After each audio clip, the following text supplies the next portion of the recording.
रवींद्र वस्त्रनिकेतन सलगरे घेऊन आले दिवाळी महाफेस्टिवल। 1 ते 30 ऑक्टोबर पर्यंत ऑफर्सचा धुरळा आणि खास दिवाळी गिफ्ट।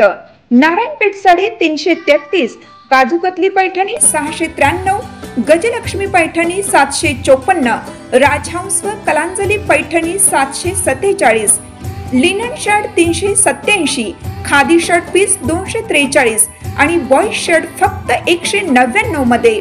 तर मग त्वरा करा, रवींद्र वस्त्रनिकेतन सलगरे आणि शाखा।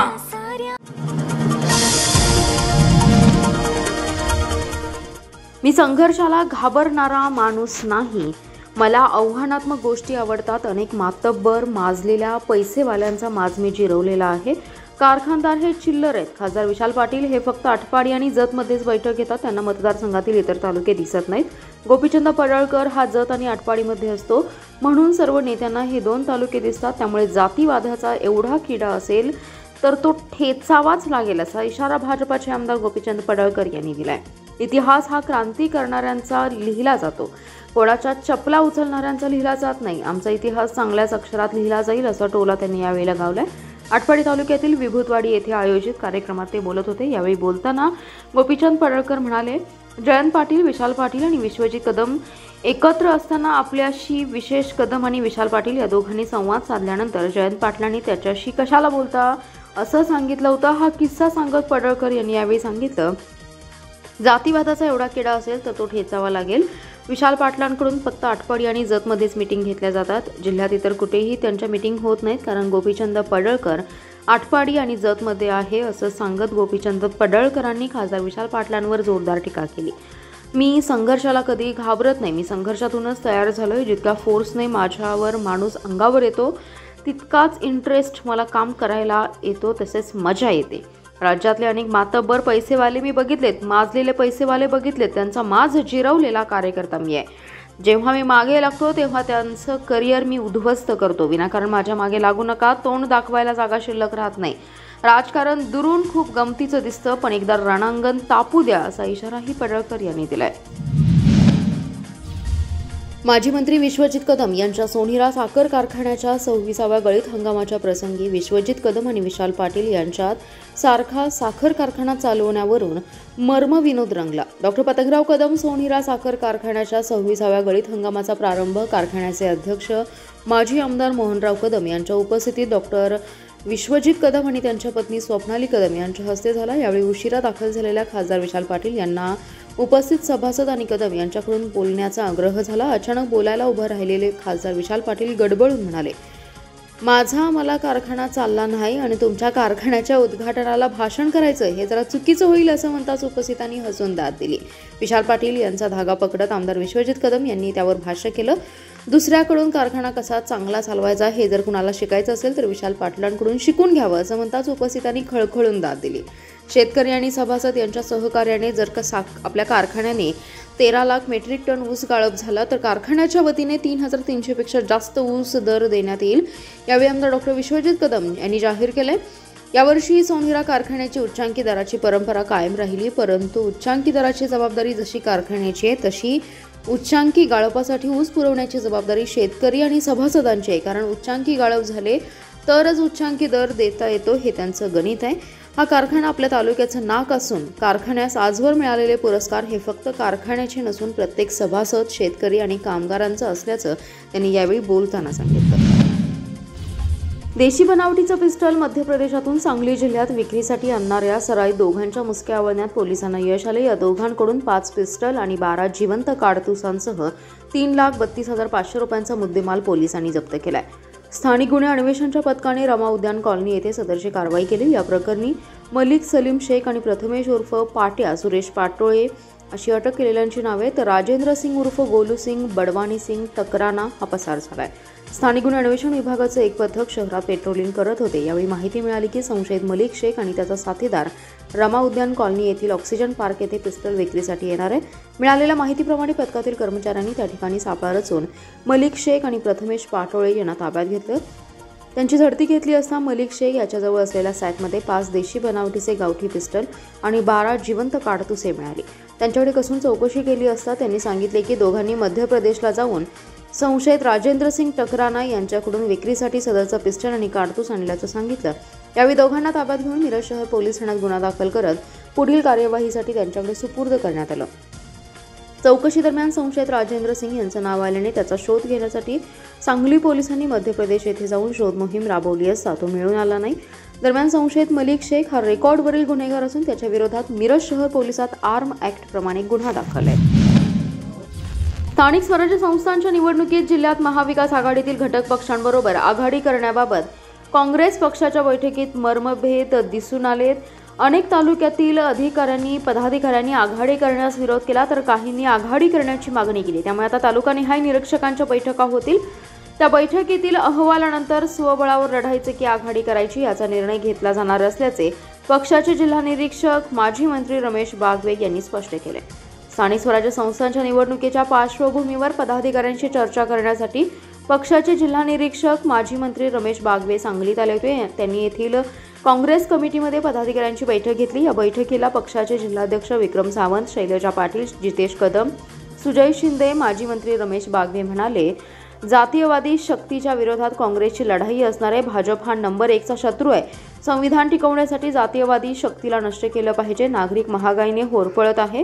जनतेचा पैसा चुकीच्या मार्गाने सरकार खर्च करत आहे। त्यामुळे सध्या भाजप विरोधात वातावरण आहे। काँग्रेसच्या कार्यकर्त्यांना आता ताकद दिली जाईल। सामान्य कार्यकर्त्यांना विश्वासात घेऊनच उमेदवारी जाहीर केल्या जातील। जिल्ह्यात आघाडी करायची की स्वबळावर लढायचं याचा निर्णय तालुकानिहाय बैठका घेऊन घेतला जाईल। याचा अहवाल हायकमांडकडे सादर केला जाईल। तिथून जो निर्णय होईल तो कार्यकर्त्यांना मान्य करावा लागेल असे रमेश बागवे यांनी स्पष्ट केले। वसगडे रेल्वे पुलाचं काम पूर्ण झालं असताना लोकार्पणाची वेळ मिळत नसल्याने पूल खुला होत नव्हता। त्यामुळे सांगली पोलीस मार्गावर वाहतुकीची कोंडी होत होती। सोमवारी माजी खासदार संजय काका पाटील यांनी जेसीबीच्या सहाय्याने पूल खुला करण्याच्या सूचना दिल्या। त्यानुसार पूल कार्यकर्त्यांनी खुला केला। मात्र अवघा काही तासातच काँग्रेसचे नेते आमदार विश्वजित कदम आणि खासदार विशाल पाटील यांनी पुलावर नारळ फोडून लोकार्पण केलं। या पुलाच्या लोकार्पणावरून मात्र राजकारण रंगलं। स्थानिक जागरूक सामाजिक कार्यकर्ते आणि माजी खासदार संजय काका पाटील यांच्या गटाच्या तसेच काही स्थानिक भाजपा कार्यकर्ते यांनी एकत्र येऊन दुपारच्या सुमारास जेसीबीने रस्ता खुला केला। त्याचबरोबर वसगडे येथे आमदार विश्वजित कदम आणि खासदार विशाल पाटील यांच्या हस्ते विविध विकास कामांचा शुभारंभ होते। त्यानिमित्त काँग्रेसच्या कार्यकर्त्यांनी त्यांच्या हस्ते नारळ फोडून सदर पुलाचं अधिकृत उद्घाटन केलं। राजकीय श्रेयवादात न पडता सदर पूल वाहतुकीसाठी खुला करण्यात आला याचं समाधान असल्याचं नागरिक जागृती मंचचे सतीश साखळकर यांनी सांगितलं। मात्र त्याचबरोबर पुलाच्या दोन्ही बाजूला खड्डेयुक्त सर्व्हिस रस्त्याबाबत तात्काळ रस्ता करण्यात आला पाहिजे व जनावरांसाठी अंडरपासचं रखडलेलं काम सुरू करण्यात आलं पाहिजे अशा सूचना लोकप्रतिनिधी आणि रेल्वेच्या अधिकाऱ्यांना सांगितल्या। राज्याच्या ऊसाच्या चालू गळीत हंगामाच्या पार्श्वभूमीवरच ऊस दराचे आंदोलन चांगलेच पेटणार असं दिसतंय। प्रतिटन ऊसाला विनाकपात 3751 रुपये दर आणि मागील हंगामातील 200 रुपये हप्ता दिल्याशिवाय गळीत हंगाम सुरू होऊ देणार नाही असा ठाम इशारा स्वाभिमानी शेतकरी संघटनेने दिला। या मागणीचं निवेदन आज दत्त इंडिया वसंतदादा सहकारी साखर कारखान्याचे शरद मोरे आणि मृत्युंजय शिंदे यांना देण्यात आलं। स्वाभिमानी शेतकरी संघटनेचे संस्थापक अध्यक्ष माजी खासदार राजू शेट्टी यांनी जयसिंगपूर येथे झालेल्या 24व्या ऊस परिषदेत मांडलेल्या भूमिकेचा पाठपुरावा करत ही मागणी केली आहे।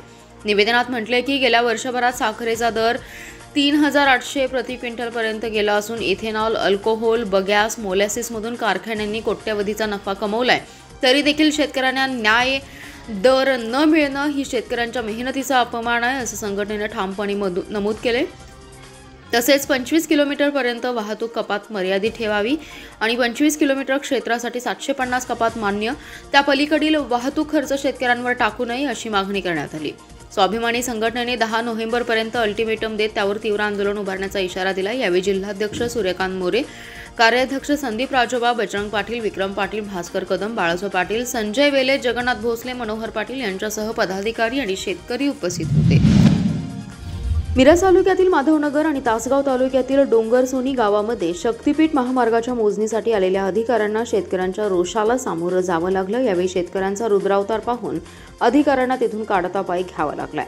शक्तीपीठ महामार्गाला सांगली जिल्ह्यातून विरोध होतोय, यासाठी अनेक वेळा आंदोलने झाली। काही दिवसांपूर्वी मुख्यमंत्री फडणवीस यांनी शक्तीपीठ महामार्गाचे अलाइनमेंट बदलणार असल्याचं सांगितलं होतं। मात्र दिवाळी संपताच आज पोलीस बंदोबस्तात माधवनगर आणि डोंगरसोनी या गावामध्ये मोजणीसाठी अधिकारी दाखल झाले। माधवनगर येथे मोजणीसाठी आलेल्या अधिकाऱ्यांना शक्तीपीठ महामार्ग बाधित शेतकऱ्यांनी पळवून लावलं। यावेळी उमेश देशमुख, सतीश साखळकर, महेश खराडे, दिनकर साळुंखे, प्रवीण पाटील, बाळासाहेब पाटील, प्रशांत पाटील, विक्रम मेहता, आदिक पाटील यांच्यासह बाधित शेतकरी मोठ्या संख्येने उपस्थित होते। तर दुसरीकडे शक्तीपीठ महामार्ग मोजणी डोंगरसोनी येथे दिगंबर कांबळे यांच्या नेतृत्वाखाली सर्व शेतकऱ्यांनी रोखली। यावेळी पोलीस बंदोबस्तात मोजणी अधिकारी आले असता प्रखर विरोध करत मोजणी थांबवली। आम्ही अनेक वेळा प्रशासनाला निवेदन दिले, महामार्ग रद्द करा अशी विनंती करूनही प्रशासन ऐकायला तयार नाही।